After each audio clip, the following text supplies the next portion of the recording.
നമസ്കാരം. ഇന്ത്യൻ നാടകരംഗത്ത് അതുല്യമായ സംഭാവനകൾ നൽകിയ നാടകാചാര്യൻ പ്രൊഫസർ എസ് രാമാനുജം സാറിനെ കുറിച്ച് അനുസ്മരിക്കാൻ കിട്ടിയ ഈ അവസരം ഞാൻ സന്തോഷപൂർവ്വം ഏറ്റെടുക്കുന്നു. എനിക്ക് 6 വയസ്സുള്ളപ്പോഴാണ് ഞാൻ ആദ്യമായിട്ട് സാറിനെ കാണുന്നത്. തിരുവനന്തപുരത്തെ വെഞ്ഞാറമൂടുള്ള കുട്ടികളുടെ നാടകവേദിയായ രംഗപ്രഭാതിൽ വെച്ചിട്ടാണ് ഞാൻ കാണുന്നത്. സാറിനെ കുറിച്ച് ആലോചിക്കുമ്പോൾ എൻ്റെ മനസ്സിൽ വരുന്ന ഒരു ഇമേജ് എന്ന് പറയുന്നത് വൈറ്റ് കുർത്തയും വൈറ്റ് പാൻസും ഗ്രേ ലോങ് ഹെയറുമായിട്ടുള്ള ഒരു അപ്പൂപ്പൻ. അപ്പൊ അന്ന് രംഗപ്രഭാതിൽ ചെയ്യുന്ന നാടകം കുട്ടികളുടെ നാടകമാണ് മുത്തശ്ശി കിളികൾ. അപ്പൊ ആ നാടകത്തില് ഒത്തിരി നാടൻ പാട്ടുകളും പിന്നെ കിളികളുടെ പ്രോപ്പർട്ടീസ് ഒക്കെ ഉപയോഗിച്ചാണ് ആ നാടകം ചെയ്തത്. അതുകൊണ്ട് തന്നെ ഞാൻ അന്ന് സാറിനെ വിളിച്ചിരുന്നത് കിളിയപ്പൂപ്പൻ എന്നാണ്. അതിനുശേഷം എൻ്റെ ലൈഫിലൊരു വഴിത്തിരിവായൊരു മൊമെന്റാണ് ഞാൻ ആദ്യമായിട്ട് ഒരു നാടകം ചെയ്യുന്നത്. ഞാൻ 3rd സ്റ്റാൻഡേർഡിൽ പഠിക്കുമ്പോഴാണ്. അത് ശങ്കരപ്പിള്ള സാറിന്റെ പൊന്നുംകുടം എന്ന നാടകമാണ്. അപ്പോൾ അതൊന്ന് സംവിധാനം ചെയ്തത് രാമാനുജൻ സാറാണ്. അപ്പോൾ സാറിന്റെ ഒരു റിഹേഴ്സൽ എക്സ്പീരിയൻസ് എന്ന് പറഞ്ഞാൽ എനിക്ക് ഒരുപാട് മെമ്മറബിൾ മൊമെന്റ്സ് ഉണ്ട്. സാർ അതിനെ കൺസീവ് ചെയ്യുന്ന രീതി, ഈവൻ ദോ ഞാനൊന്നൊരു ചെറിയ കുട്ടിയാണെങ്കിൽ പോലും കുറെ കാര്യങ്ങൾ അതിൽ നിന്ന് മനസ്സിലാക്കാനായിട്ട് സാധിച്ചു. നമ്മൾ നാടകത്തിന്റെ പ്ലേ റീഡിംഗ് ഒക്കെ കഴിഞ്ഞു, ഡയലോഗ്സ് ഒക്കെ മനസ്സിലാക്കി.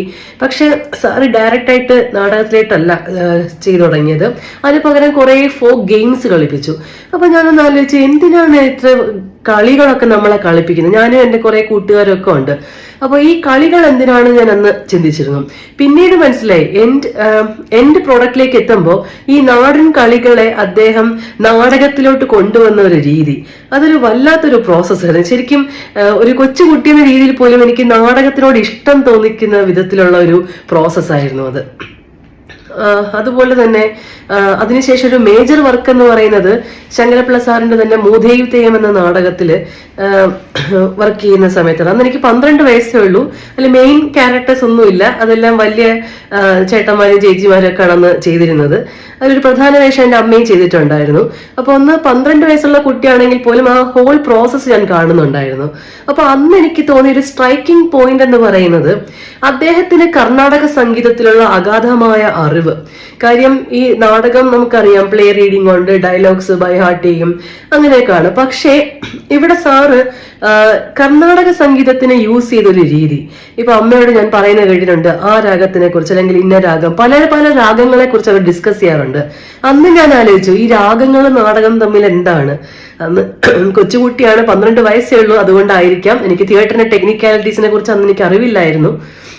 അപ്പൊ അങ്ങനെ മൂധേവ് തെയ്യം എന്ന നാടകം അതിന്റെ അവസാന ഘട്ടത്തിലോട്ട് എത്തിയപ്പോഴാണ് ഈ സംഗീതവും നാടകവും എല്ലാം കൂടി ഒരു മിക്സ് ആയി വരുമ്പോ ആ ഒരു ഒരു മാജിക് എലിമെന്റ് എന്ന് പറയുന്നത് അത് വളരെയധികം ഞാൻ അട്രാക്റ്റീവ് ആയിട്ടുള്ള ഒരു മൊമെന്റ് ആയിരുന്നു മൂധേവ് തെയ്യം.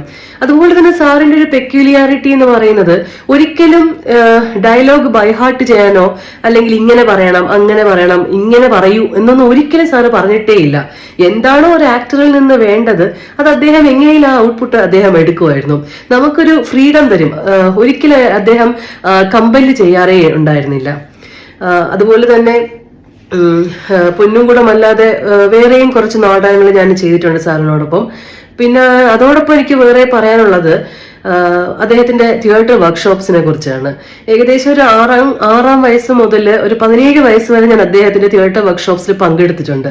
അപ്പോൾ ഈ ഓരോ തവണ അദ്ദേഹം കേരളത്തിൽ വന്ന് ഓരോ വർക്ക്ഷോപ്പുകൾ ചെയ്യുമ്പോഴും ഓരോന്നും യുണീക്കാണ്. ഒരിക്കലും വൺസ് നമ്മൾ കണ്ട ഒരു ആക്ടിവിറ്റി പിന്നീട് കണ്ടിട്ടേ ഇല്ല. അത് ഓരോ ഗെയിംസ്, ഓരോ തിയേറ്റർ ഗെയിംസ് കൊണ്ടുവരുന്നത് ഭയങ്കര യുണീക്ക് ആയിട്ടുള്ള ഗെയിംസും ഒരിക്കലും റെപ്പറ്റീഷൻ വന്നിട്ടേ ഇല്ല. അതെനിക്ക് ഭയങ്കര ഒരു ഈവൻ ദ കോൺസെപ്റ്റ് സെയിം ആണെങ്കിലും ആക്ടിവിറ്റീസ് ഡിഫറെന്റ് ആയിരുന്നു.